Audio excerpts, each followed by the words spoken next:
Yes, guys, you know what time it is. It's your boy David at the Irish Hotspur, Ireland's #1 Spurs fan, the world's biggest Harry Kane fan, bringing you the player ratings for yesterday's game. And of course, we are joined by co-host Jack Kanicki. Before I check in with Jack to see how the man is, I just want to say quickly, the reason why we're pre-recording this today and putting it out is because I have some family time today. So I have to go off and do some family stuff, and then we will be back tomorrow with the post-match breakdown, the tactical insight, and we have a very good one in store for everybody tomorrow. But Jack, how are you keeping, my man? Doing pretty well, David, so far. Kind of just basking in, these big defeats that we're handing people, Dave. It's actually quite nice, even being the worst team, of the bunch. It's always good to, see that you could still get a 4-0. I haven't seen the last time a team was probably maybe the worst of the two teams, perhaps, and still come out with a 4-0. But I'm looking forward to seeing what our player ratings, how that reflects that. Yeah, no, 100%. I agree with you. I mean, look, by no means yesterday wasn't the best performance we've seen in a Tottenham in a Tottenham kit whatsoever. But at the end of the day, all good teams win, even when they're not playing so well. And that's what we done at the end there. We got the job done, got out there with the 3 points, and then they're coming out with a scoreline that probably flattered us. But look, we will get into that tomorrow more in the post-match breakdown. We will start getting on with the player ratings. Look, for me, just quickly, I am going to give Hugo Lloris the 9. I thought it was absolutely unbelievable yesterday, from an unbelievable appearance. We were asking questions about him in the pre-match build-up, about some of the mistakes and maybe more costly errors coming in this season. But in that first half, he proved why he is still amongst one of the best keepers in world football. The guy made 7 saves in the first half, which is a Premier League record, the most saves in the first half by any keeper in the Premier League. Absolutely unbelievable performance from him, and him alone kept us in this game.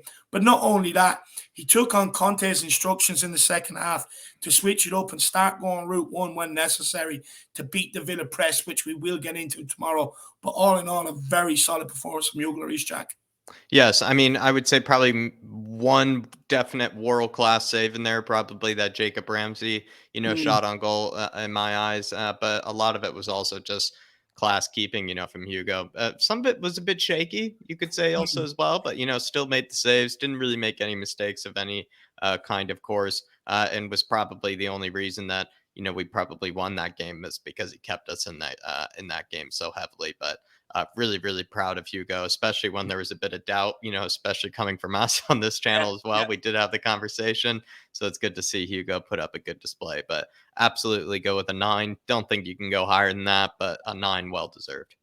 I'll be honest with you, Jack. I wanted to give him a 10 just purely because, he answered the questions I had about him. But what made me one slight thing in the second half was at one stage he played us into trouble. Ben Davies was pointing for the ball out to the left of the box, and he put it straight down the middle and nearly gave away his own clean sheet. But apart from that, all in all, an excellent performance. And that save from Philip Coutinho's free kick is world class. I mean, that is a world class free kick he took. There's only a slight angle that he can put it in. He gets the bend on it. And for Hugo Lloris to get across and save it, that is world class. But look, that's it on Hugo Lloris. Absolutely brilliant performance. We want to see more of them. Next, we will go into Romero. Jack, you can take this one away. Yeah, Romero, I mean, 7 from me, 7 from Dave. I would probably make the argument that the defense definitely not the best of the entire 11. Probably maybe the worst, you could say. Bentancur maybe we'll get into later, on his performance, but I don't really think that the defense shined, very brightly. And Romero, I don't really think did much wrong. He probably was thinking about, avoiding a yellow card today, so he couldn't exactly be himself, couldn't be as, kind of aggressive. But I feel like in the second half he was immense, especially that Luca Digne moment we all absolutely loved as well, with the step over and the shoulder barge. But apart from that, the defense was just so shaky. I felt like in the first half, they also really struggled at, keeping possession. It felt like I'm not really remembering too many moments where Romero, specifically lost possession. But yeah, all I can say is the defense was a bit shakier in the first half. And I think Romero certainly probably played some sort of part in that. No, look, I mean, he was absolutely skipped by at one stage when Ramsey skipped between him and Emerson. It's not something I'm used to seeing from Romero. But Jack, what I did love, and you're 100% right, is that step over and shoulder barge or shoulder to shoulder on Lucas Digne. I mean, that's exactly why we brought the guy. That is an unbelievable piece of defending, you know. But one thing of note worth mentioning, I suppose, is that absolutely beautiful, long, accurate ball to Harry Kane Yeah, sure. when he flicked it on. I think it was for Sonny's goal, I think. Yeah. And the way it was unbelievable floated pass. It was like an arrow. It was absolutely perfect. But I agree with you. All in all, probably not even Romero's best game in the Spurs jersey, in my opinion, nowhere near it. Yeah. But I would say probably the best out of that back three, I would say. Yeah, you could probably make that argument. Maybe we'll get into it, a bit later on that subject, because we will move into Eric Dyer on this one. Eric Dyer for me, I also gave a 7. Dave gave a 7. He, I think, played a really crucial long ball. I think that led to Kulusevski's goal, if I'm not mistaken. No, that was Hugo's long ball. But So that I was for believe Sonny's I think it was first actually the goal. first goal of the Yeah. game. The first goal of the game comes from an Eric Dyer long ball. So a bit similar probably to Romero, except I agree with yours, Dave, is that Romero's was actually just a bit classier. It's just, directly driven to Harry Kane's head. And then Harry Kane, of course, with the beautiful flick on. But Eric Dyer, I thought was cool, calm, collected in possession. Again, kind of like Romero, Dave. I don't remember too Mm, many occasions where he specifically gave away possession. But I also felt like the defense was a bit shaky. There was even a moment where he was a bit shaky. He kind of did a back pass to Hugo, even when we were up a goal that I just thought wasn't necessary. It caused Hugo to kind of make a mistake in yeah. possession as well. So Eric Dyer for me, Dave, solid defensively as always, but a sort of performance that, again, not one of his best of recent. Yeah, look, I agree with that. Like you said, as solid as always. For me, do you know what really annoyed me about him yesterday? I thought he was very slow on the ball. I thought he was going back to the old Eric Dyer where he's kind Mm, of doing things at walking pace. That did annoy me. But ultimately, he went route one for the first goal.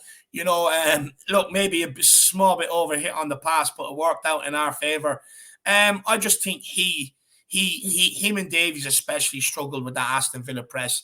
But look, seven for me. I do think with some of the balls that were put in the area, he made some crucial headers at times. But I think overall a 7 for me. I wouldn't be waxing lyricals about this yeah. performance. Probably the worst of maybe the back three, you could argue. Ben Davies did nothing exactly particularly wrong, but I feel like the one that I do remember, and maybe I should look into the stats on this before I make this argument, but I feel like he was actually the worst in possession of the three. I thought there were a few occasions where Ben Davies was just not really doing anything of really any sort of significance. He was just kind of playing safe, not really making any sort of progressive passes that really helped the team get out. I think I do remember him giving the ball away probably a few more times than probably the rest of the back three. Defensively, sort of okay, but it's hard to remember because like always with Ben Davies, to be fair, not really like a lot of the game is really going down his left hand side very often, so he doesn't Mm. usually have to defend as much as the likes of Romero, Eric Dyer, Emerson, really have to. So it's also really tough to give him a lot of plaudits defensively. He did make some good inverted runs, helping out Region. He can help going forward with kind of the work ethic and the range and mobility. But for me, Dave, I thought the worst of the back three.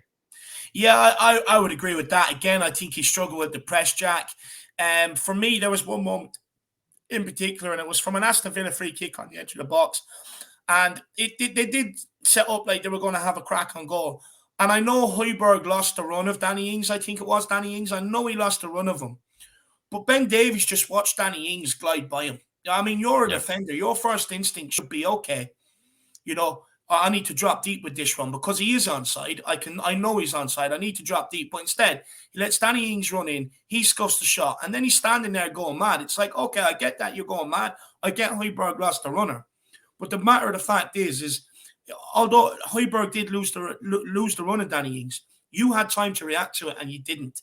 And for me, I actually thought for a guy that's been absolutely outstanding all season long, I mean, I think there's only one game he hasn't played under Conte, Jack. Hmm. I thought he was poor yesterday. I thought he was not poor, but he wasn't his usual standards. And I do agree. Yeah. I think probably bar Emerson, probably one of the worst on the pitch, I would say. Didn't really do too much of note. And again, I think sloppy in possession, Jack. Yeah, I would agree. Sloppier in possession, than the back three. But I think what probably was the worst performance on the day, maybe of all of them, was in fact Emerson. Um, I would normally say Dave, not for a lack of trying, but I felt Mm, like even there was a lack of trying, yeah. from Emerson in certain stages. Like, felt like he was just kind of just not really all there, to that day. I'm not really sure what it was because he was getting rattled on the ball, Dave. He just couldn't complete a pass at certain stages, in order to save his life. And also, I feel like the kind of aggressive Emerson that, always anytime somebody, receives the ball is always right there, glued to the guy, ready to Mm. take it away, poke it away. That sort of Emerson wasn't in there. The defensive solidity of Emerson wasn't exactly there for me. Was there really a lot of sketchy moments from Emerson that game defensively? Probably maybe one or two, but I wouldn't say as much as people always like to say. Um, but yeah, Dave, I think it was just maybe that first half performance from him was just so dreadful, especially towards the end of it. It was just getting worse and worse and worse. His confidence was getting worse and worse. And that's maybe why he probably gets a 5 from me. I was a bit harsher than you were. You've given him a 6, but I Yeah. just thought he was so bad, in the first half that if there was, let's say, an indefinite first half, he just would have become worse of a footballer the longer that the game went on. And he needed that second half in order to rejuvenate himself, but he didn't even do anything of real significance in the Mm. second half, except a bit of nice link up play. He actually did have nice link up play. If you really do look back at a lot of the development of the goals and how we kind of built out from the back, Mm. Emerson did a huge factor in that. So he did kind of save himself a bit in the second half, but the first half, Dave, was just atrocious. No, Jack, the fact that he did save himself in the second half is exactly why he gave him a 6. And I will get on to why. But look, I completely agree with everything you said there about Emerson. I do think there was probably a lack of effort there yesterday, to be honest with you, Jack. And like you said, usually he's in around him to hit them a jostle, get his toe in, try and poke that ball away. But what I actually noticed yesterday, and I was actually screaming about this during the game, he was tucked way too much in beside Romero yesterday. Hmm. And I understand why. Look, Villa were just absolutely bombarding us in that first half. You had to try and keep a tight unit. But even in the second half at times, like when the ball is being floated out to that winger over his side, when the ball is in the air, that's your time to burst your gut to get over to the Yeah, player. he wasn't doing Not that. look at it and saunter over. And then when he gets the touch, try and get out there. When the ball is in the air, that's your time to get out there. That's your time to make up the ground and get tight to him. He was just tucked way too much inside yesterday. And I think it really did affect him. I think on the ball, he was absolutely atrocious. I'll be honest with you, if I was manager of a Sunday League team and someone done that, I'd haul him off after 20 minutes. He was atrocious on the ball. But for a guy that was so bad in the first half, Jack, for a guy that has been completely out of the team, I mean, not many Spurs fans like him and that. Someone said something to him at halftime, and he came out and he was better in the second half. His Yeah. passing was better as well, and that's why I gave him the 6, because when you're having such a crap game like that, it's very easy to continue in that vein of form and cost your team's goals. But he Right. didn't. He got better, and that's why I gave him a 6. Probably just a bit of a sympathy one, to be honest. Yeah, I agree, Dave. I agree. Moving on to Regulon, someone that I actually thought in comparison had a really good game. And I think anybody that would give him lower than a 7 would actually be a bit harsh to the guy. I actually Mm, thought Regulon, I kind of was rewatching kind of the game day because we're going to yeah, do the tactical breakdown, tomorrow. So I was rewatching lots of moments of the game. Regulon, there are so many moments. That guy is constantly open. He's yeah, constantly waiting for the pass. And he's not, really screaming for it or anything, but he's always showing his hand, always yeah, making himself wide open. And it's because that's what he's being instructed to by Conte in order to keep the width and also to keep that fullback honest and keep that fullback scared in case that someone does play that pass to him and he's through and behind.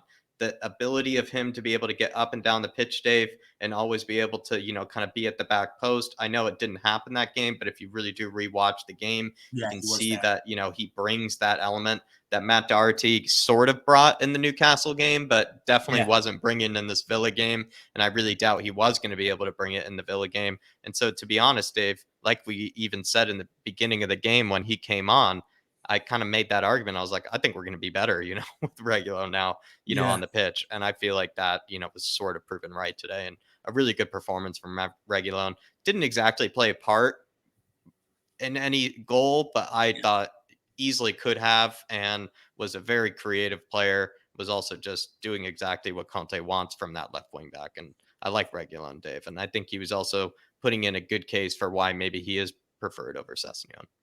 Yeah, 100%. Look, for me, Jack, I just want to say, when you've been out with it with an injury, right, and you're on the bench for the game, and you're coming into a game where you are just being bombarded, believe me, it is not a very easy game to come into, to be brought off the bench, to get into, and to settle into the game as quick as he did. I thought that was a huge plus for Reguilon. I thought, actually, coming out of the first half, bar Hugo Lloris, I thought everyone else was poor. But Reguilon, I thought Reguilon came in and done well. He was competent on the ball. He was trying to make the right passes in the midfield to kind of break us away and get us forward.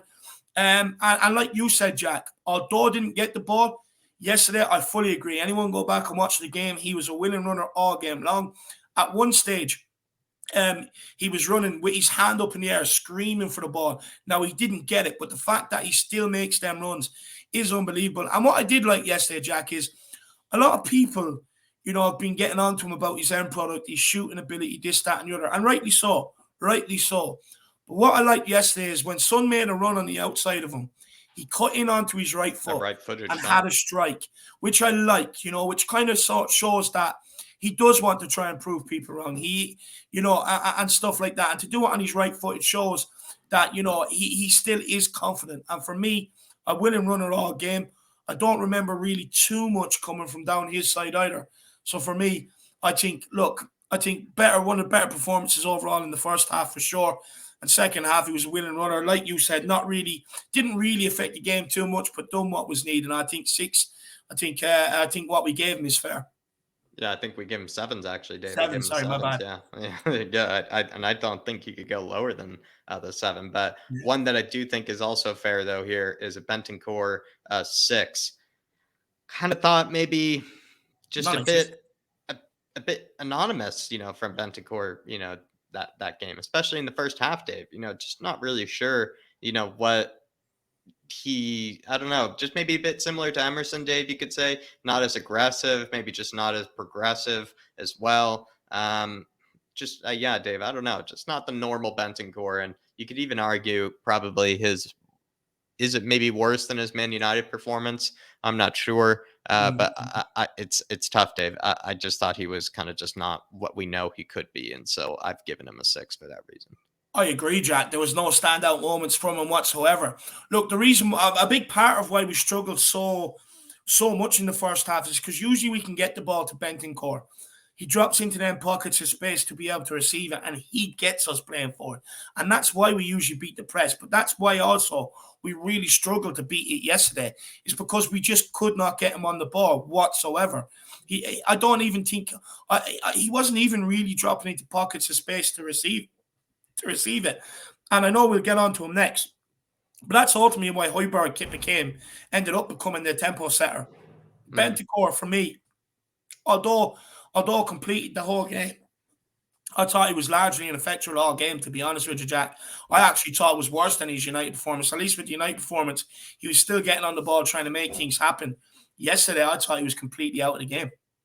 Yeah, and I think what we know, Dave, is that he's kind of the player that maybe receives the ball from Hoiberg and kind of the 6, 7 yard passes, forward, and then kind of looks to turn and find somebody. Where Hoiberg sits a bit deeper. I think when we're in possession, obviously when defending, they're kind of a bit Mm, flat and level with each other. But in possession, he's kind of the one that plays a bit higher up sometimes. At least in some of the possession that we do have than Hoiberg. mm. And he just wasn't, I think, doing what we saw him do against West Ham, which I think was a perfect example of what Yeah. we know Bentancur is capable of. But moving on to Hoiberg here, sevens. I thought Hoiberg actually, maybe Dave, you could say Reguilon could hold his head up high after the first half. Mm, Lloris certainly could hold his head up high.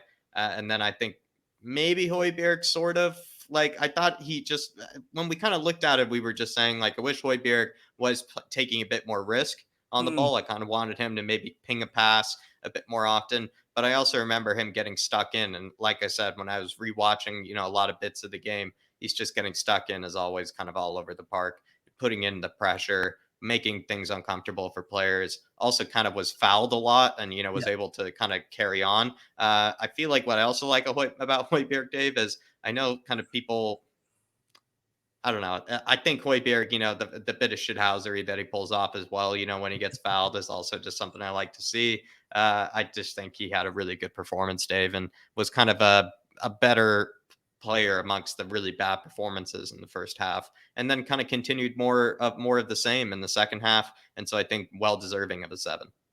Yeah, look, in the first half, I think the extra man in midfield completely killed us, to be honest with you. We were struggling to get out a lot of the times. And that's not down to Hoiberg, to be honest with you. I think out in the midfield in the first half, especially, Hoiberg was the one getting stuck in. He was still looking to get on the ball. But the second half, Jack, I thought he was absolutely brilliant in the second half. At times, I just remember sitting there watching him, and some key passes going forward. He's getting on the ball. He's slowing it down, quickening it up. And that's something I haven't really seen too much of Hoiberg from. I didn't realize he could be a bit of a tempo setter if he wanted to be. Yeah. And yesterday, he grabbed that game by the scruff of the neck in the second half, and he was getting on the ball. Calm and he was, things down. Yeah, he calmed things down. And that's what tempo setters do, Jack. When things need to be calmed down, they calm it down. When things need to be quickened up, they quicken it up. And for me, I thought he done a good job yesterday, and definitely the best out of the two midfielders. Yeah, and that's what just shows everybody what Hoiberg is capable of. And I think another performance that I think people probably just not really notice or really recognize, Dave. But I think that's just classic, case with Hoiberg. But Sonny, I think man of the match along with Lloris, but you probably give it to Sonny, Dave, because of this. I think kind of simple stat right here: 3 shots, 3 goals, Dave. And also, I looked at his XG. His XG that day was 0.7. Wow. So not even one goal was really, worth, the XG charts. XG, sometimes can be quite harsh, in certain, Yeah. situations. But Sonny was absolutely ruthless, in front of goals. Sean called him the smiling assassin, I think is a perfect nickname for it. Dave, he's playing basically like our striker. Harry Kane is more or less, giving up the goals and, replacing them with assists. Yeah. Sonny's, maybe kind of giving up some of his own assists and replacing them with goals, because I actually looked at all of his other stats, Dave. Didn't exactly have a lot of an impact on, the progression of the game, the creativity of the game. It was really just him just being a ruthless striker and a ruthless finisher, which is actually kind of lovely to see, because it just shows that he is capable of that. And actually more left-footed finishes from Sonny as well, which, like I said, Dave, any proud father would love to see. No, spot on. And just before I give an opinion on Sonny, I just want to add one thing to Hoiberg. I just quickly say that the fact that Bentancur was probably missing yesterday, the fact that Hoiberg stepped up, I absolutely appreciate that. But look, going into Sonny, Jack, I mean, 3 shots on target, 3 goals out of 25 touches. That is world class. Although you're not in the game, to still affect the game that he did, the way he did, Jack, that is world class. Look, it was a very tough game from I thought at times. Some of his hold-up play probably could have been a bit better, could have probably been a bit stronger. But Jack, the opener, he got the goals at the killer times. He got the opener. He got the goals to kill the game as well. He got them at the crucial stages in the game. That opener, it's very easy to kind of give up once Harry Kane has hit that shot, but he's in a position where he's able to rifle it. And if you look at his second and third, or his first and his third goal, they're exact carbon copy finishes into the corner, tucked into the corner, off the post. I absolutely loved it. But a winning runner all game long in behind, Jack. And I think that's exactly what Conte is asking him to do now. You just make yourself available to make them runs from outside to in and get in behind. And his ice cold finish as well for his second goal. To be put through and have that amount of time, it's very easy to let the pressure get to you, the crowd noise, the thoughts running through your head, the keeper. But to just stay ice cold and put it by him like he's not even there, it's absolutely unbelievable from Son. He showed great composure, and he's shown great composure recently. And for me, I'm absolutely buzzing for him. Look, I wanted to give him man the match yesterday. I really did. And I said this. I think anyone that scores a Premier League hat-trick and doesn't get man of the match, I think it is very, very harsh. And I think a lot of people will go against us and are giving it to Sonny. I think he's definitely worthy of it. 100% he is. But he was unbelievable yesterday. Well, not unbelievable, but in terms of the fact that you have 25 touches all games, you get 3 shots on goal and all 3 of them go in. I mean, that is world class. That's something like Benzema would do at Real Madrid. That's exactly took the words out of my mouth. Now I don't even need to say it, Dave. Something Benzema would do. Something Benzema would do exactly. And it just shows that Sonny is capable of being a striker. And even somewhat asked then, Dave, is like, we definitely need another forward for next season. Probably get a big number 9 is definitely what most people want. But it just shows like if Sonny is that world class, from, kind of a striker sort of role, kind of just makes you ponder, the number 9 that we do get will ultimately be maybe the third worst, number 9 or the third best, you could say. But let's go on to Harry Kane. Most chances created, I believe, out of any player that day.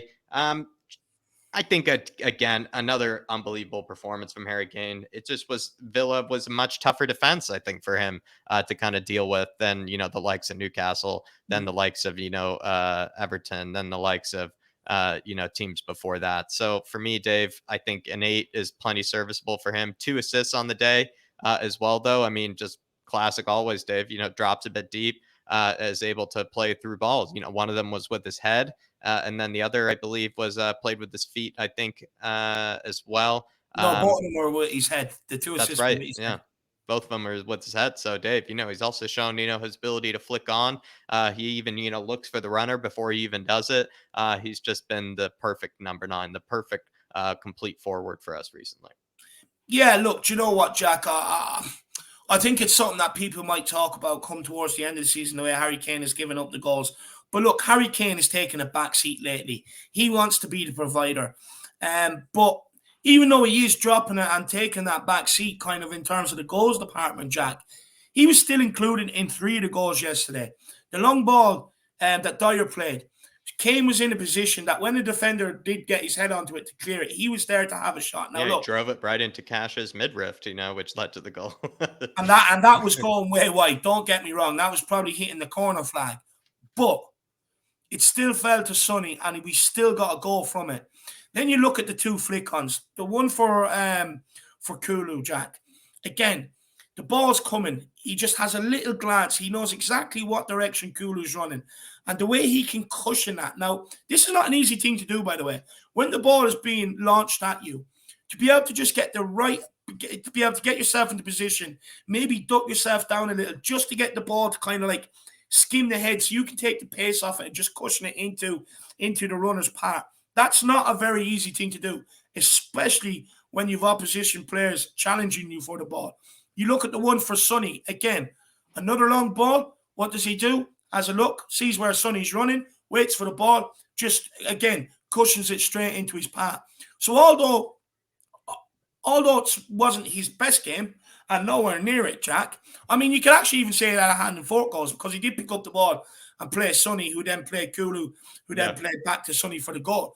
But all in all, look, I thought first half he dropped deep, Jack. He was struggling to get into the game.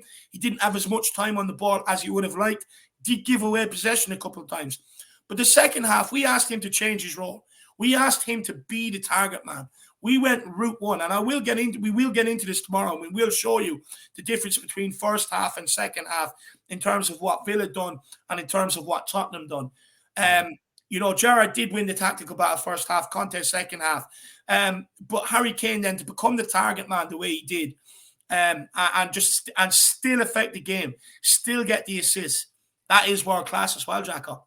Absolutely, Dave. Absolutely. Can't say anything more. Kulusevski, moving on. 8s from us here. I thought that second goal, Dave, is really what I would probably talk about most. Is just so clutch. I thought that second goal was just so clutch from the kid. It was probably just giving Mings a lot of torment. And some people have recently even kind of put Mings as sort of like a target for Spurs, which I could see the logic behind. But I thought that what Kulusevski was doing to Mings that day, Dave, really gave me no confidence in what I think Tyrone Mings would bring to the squad. Tyrone Mings, lots of times, Dave, was just getting absolutely sat down by Kulusevski, and was just not able to handle that sort of shiftiness, those body feints and whatnot that he provides. And a really class performance from Kulu. Again, kind of like the Harry Kane, Dave, I would say. Not his best performance, that we've seen, but I thought that second goal was a ridiculously clutch finish. And as well as he did play, I think, a good hand as well. In, I think, Sonny's third goal, I believe it Yeah. was, his hat trick. He played a really good hand in that and, had a really good assist there. So good performance from Kulusevski, and was Yeah. honestly a lot saucier. I would say this is one of the saucier performances from Kulusevski, I remember.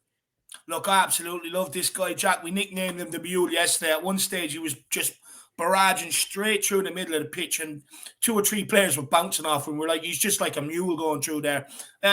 Look, Jack ends the game with 1 goal, 1 assist. I mean, that's a good return for anybody. Now, I know during the weekend and on the pre-match build-up, Sean, James, yourself, myself, we were looking at him maybe to try and take shots when he can, instead of always putting it through for Son and Kane, which I actually don't mind him doing anyway. But we asked the question, and well, the guy responded, Jack, that finish, to put it through to it right, he has one opportunity at it, and he has one angle, and he has to execute that to perfection. Mm-hmm. The first one, it has to go through Tyrone Mings' legs to be able to get the angle on it that he needs to be able to aim for the corner that he wanted to. And to put that straight into that bottom corner, straight like an arrow, that is an unbelievable finish. Don't take anything away from that. Don't think that's an easy finish. It's not. He's got one opportunity. He has to wait for Mings to open his legs to be able to put it through it. And it's exactly what he'd done. The assist for Sonny's goal, Jack.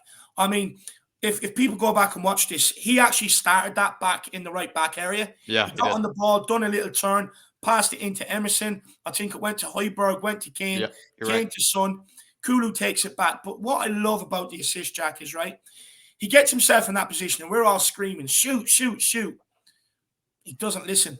He stays, he's ice cool, and he waits. He sees Kane making a run. And he's like, I could play it now. But what I will do is I'm gonna sit Tyrone Mings down and I'm gonna wait a second. And then it'll open up for the pass to Sonny. And the patience he had in that moment to be able to see all of that. And we're talking split seconds here, Jack. Yeah. Where we're talking about it now, it'll take us minutes to talk about it. But in reality, on the pitch, these are split-second decisions.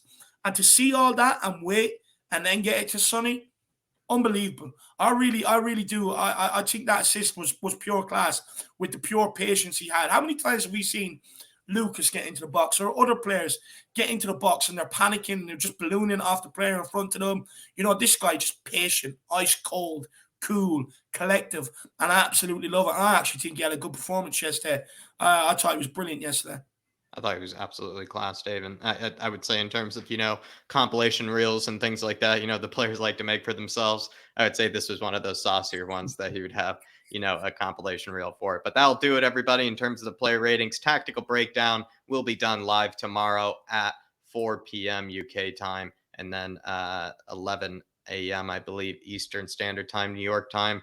Everybody, we also do have the fan show coming up, so do grab those memberships as well and do tune in for that at 9:30. But that'll do it, everybody, in terms of the player ratings. Do hope you enjoyed it. We do like to usually do it live, but figured, enjoy your Sunday, everybody. Enjoy kind of the whole weekend. Hopefully you enjoyed this, nice kind of quicker sort of player rating, and hopefully you agreed with most of the ratings, but do let us know if you didn't down in the comments below. And David, as always, come on, you Spurs. Come on, you Spurs. See you tomorrow. And then Conte we trust. See you tomorrow. Conte we trust.